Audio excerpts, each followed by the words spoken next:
Émeric. Tiens. Alors, C'est dur de contrôler. Hein. très dur d'enchaîner directement. Alors, nous sommes le 10 août 2010 et le 10 août 1971, 39 ans jour pour jour. Aujourd'hui, l'or était déconnecté du dollar par Richard Nixon.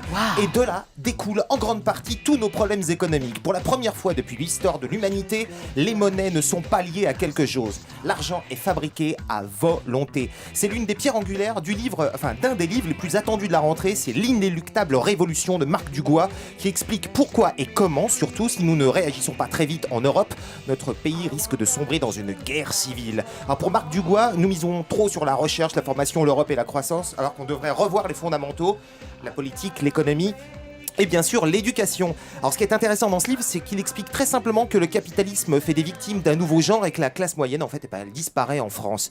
Alors plus d'infos sur ecosophie.com et le livre, pas l'album, le livre va sortir. Des formations très, professionnelles. tout à fait. Dans un tout autre style Sort plus quand ? romanesque. Vous dites bientôt, mais Ça quand ? sort début septembre, le 8, je crois. D'accord.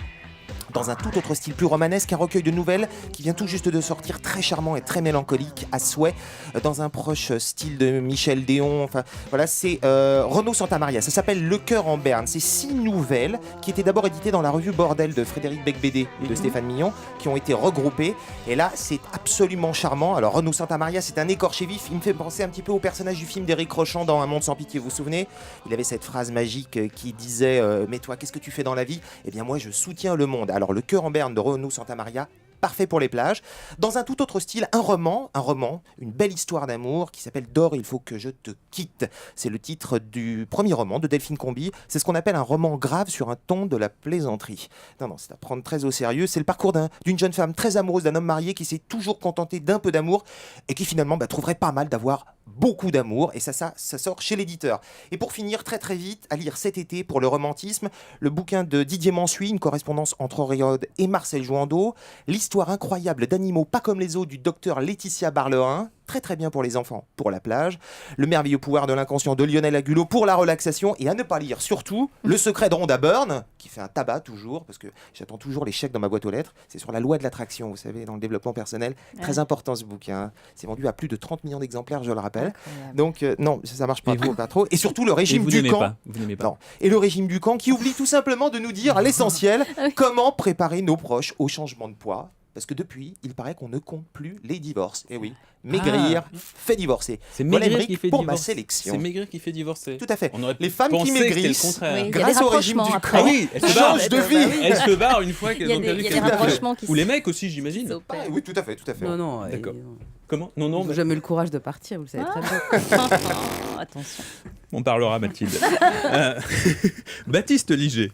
Oui, il faut savoir que la rentrée littéraire donc approche, et même dès jeudi on va trouver les premiers titres de la rentrée littéraire, même si le gros de l'arrivage ce sera plutôt la semaine prochaine. Alors évidemment une rentrée littéraire, ce sont des noms très attendus et connus, Amélie Nothomb, Jean d'Ormesson, Laurent Godet, Olivier Hadon ou Michel Houellebecq, ça c'est pour le 8 septembre. La carte et le territoire, mais une rentrée littéraire, c'est peut-être aussi le temps des découvertes et notamment des premiers romans. Alors chaque année, il y a toujours un ou deux premiers romans qui s'imposent vraiment, et cette année, je pense qu'on a peut-être le gagnant de la rentrée. Il est signé Bernard Querini et ça s'intitule Les Assoiffés. Alors là, il va apprécier. Si vous êtes en train de lui vendre son livre, là. Non, mais il fait partie de la bande, C'est Baptiste. l'ex-chanteur de licence 4 Absolument pas. Il est mort, le chanteur. Certes, ça s'intitule Les Assoiffés, mais il n'est pas question d'alcoolisme, mais d'autres mots en isme, puisqu'il est plutôt question, disons, de totalitarisme et de féminisme. Je vous explique. Imaginez une chouette bande d'intellectuels français, plutôt de bonne conscience, de gauche, très engagés. On reconnaît un peu les modèles, il y en a un qui ressemble un peu à BHL, l'autre qui ressemble un petit peu à Solers, il y en a aussi une qui ressemble un peu à Laura Adler, bref. Ils partent en Belgique. Pourquoi la Belgique, me dites-vous ? Eh bien parce que ce Bernard Querini imagine que même pas totalement la Belgique, mais tout le Benelux, ce territoire serait devenu une dictature féministe. Absolument, sur le modèle de la Corée du Nord. Alors imaginez un peu ce voyage qui peut rappeler Sartre dans les pays communistes ou quelque chose comme ça, ce que ça peut donner avec une dictature féministe tenue de main de maître, ou plutôt de maîtresse, par la bergère. Et ses disciples, avec ses soldats, ses brigadières. Et je dois dire que moi, ça m'a beaucoup, Ça a l'air de beaucoup vous fait rire. exciter, ouais. Ah, je trouve ça absolument à hurler de rire, c'est méchant, politiquement incorrect. Pour autant, ça n'est pas un livre misogyne, bien au contraire, puisqu'en parallèle à ce récit, on a, disons, le journal d'une jeune femme qui vit de l'intérieur la dictature féministe et qui montre que même un dogme le plus progressiste qui puisse exister peut être détourné. Aussi, une des influences de Bernard Quirigny au-delà de la littérature, là je vais faire peut-être plaisir à Mathilde, c'est cette émission très célèbre. Striptease. Puisque le plus célèbre épisode de Striptease, ce sont les aventures d'une délégation parlementaire belge en Corée du Nord. Cette fois-ci, on va en Belgique. Ils ont eu des problèmes. Eh oui, ça a valu quelques petits ennuis. Là-bas, ouais. Donc voilà, si vous voulez vraiment vous marrer dans cette rentrée, ça sort la semaine prochaine. Les Assoiffés de Bernard Quirigny au Seuil, un roman qui répond à cette question essentielle. Bravo. Il y en a déjà 2 autour de cette table. Patrick Juvet, nouvel album en septembre. Voilà, Merci nouvelle. François-Olivier Delorme. Il est partout, Demandez François. au C'en est jukebox, déroutant. Hein. Dans une équipe de foot, soyez parfait, vous. Hein. Vous faufilez, vous avez marqué, vous repartez à l'arrière, vous êtes au centre, vous êtes gardien de but, vous faites tout. Mathieu. Alors, moi je vais vous parler des hommes politiques qui se pipolisent et des people qui se politisent. Le livre, c'est People Politicus. L'auteur, c'est Yves Azerroal. En fait, c'est un essai sur les rapports entre les partis politiques et les people depuis 30 ans. C'est très très rigolo, très documenté. On apprend en fait en gros qu'avant 81, tous les people de France étaient plutôt de droite. Et d'un coup, en 81, ils ont tous changé, et quasiment tous. Ils ont tous vénéré Mitterrand d'une manière incroyable. Et donc, on a enquêté là-dessus. On s'aperçoit qu'en 1987, quand Mitterrand ne savait pas s'il allait se représenter en 88, figurez-vous que c'est Renault qui a lancé un slogan avec le publicitaire Franck Tapiro qui s'appelait Tonton laisse pas béton. C'est à partir de ce slogan-là que la campagne a été montée. Donc c'est quand même incroyable, des people qui préparent la campagne d'un homme présidentiel, mais avant. Bon, donc c'est assez fascinant. On se rend compte que le RPR, par exemple, dans les années 80, ils avaient 5 soutiens, Lynn Renault, Johnny, Francis Lopez, Sacha Distel. C'est quand même très très drôle. Mais que toutes ces tendances-là ont complètement changé vers le milieu des années 90 avec une chose, les pièces jaunes. C'est-à-dire que les pièces jaunes, c'est ça qui a permis de faire revenir des people au RPR à l'époque. Autour Grâce de à Bernadette. Grâce à Bernadette, puisque Jacques Chirac lui était un petit peu grillé avec les people. On peut apprendre aussi les gaffes. Sauf avec Madonna. Oui, exactement. Il était très pote avec Madonna. 1987. Oui. On se rend compte aussi des gaffes de people incroyables. Par exemple, Gérard Lenormand. Rappelez ça. On a volé la rose. Vous connaissez ça ? La rose de Picardie. Gérard Lenormand, On a volé la rose, 1982. 10 ans interdit à la télé après ça.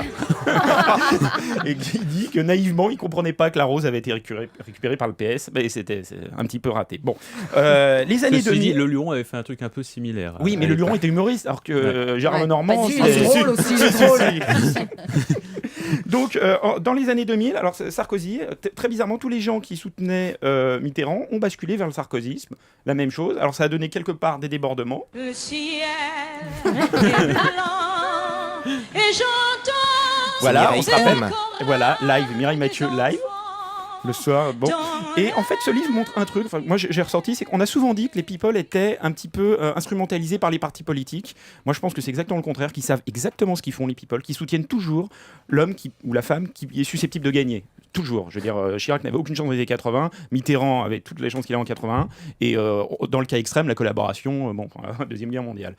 Deuxième livre dont je veux parler, un roman. Vous avez 20 secondes. 20 secondes. Virginie Closade, L'âge des promesses. J'ai trouvé ce livre absolument incroyable. L'histoire d'une jeune fille de 17 ans qui habite dans un quartier très favorisé, dans un environnement très favorisé. Elle n'a aucun problème. Elle tombe juste dans l'héros à cause d'un mec. Et c'est le premier livre qui parle de l'horreur absolue de la drogue, de l'environnement, de tout ce qui s'y passe. Mais pas glauque, pas dans un environnement glauque, comme quoi ça peut arriver absolument à tout le monde, n'importe quel milieu. L'âge des promesses de Virginie Closade. Et c'est intéressant parce que Baptiste Tiget, qui est juste en face de vous, n'est pas du tout d'accord. Malheureusement, on n'a pas le temps de lancer le débat, mais vous, c'est pas du tout un bouquin qui vous a plu. Pour des questions d'écriture, tout simplement. Voilà. D'accord, voilà, Faire les amis sont partagés. C'est ça aussi la lecture, hein, chacun. Et elle est là ce chacun matin, apprécie. Virginie Closade. Non, elle n'est pas invitée ce matin, mais bon, voilà. Chacun donc peut faire son choix. Merci beaucoup.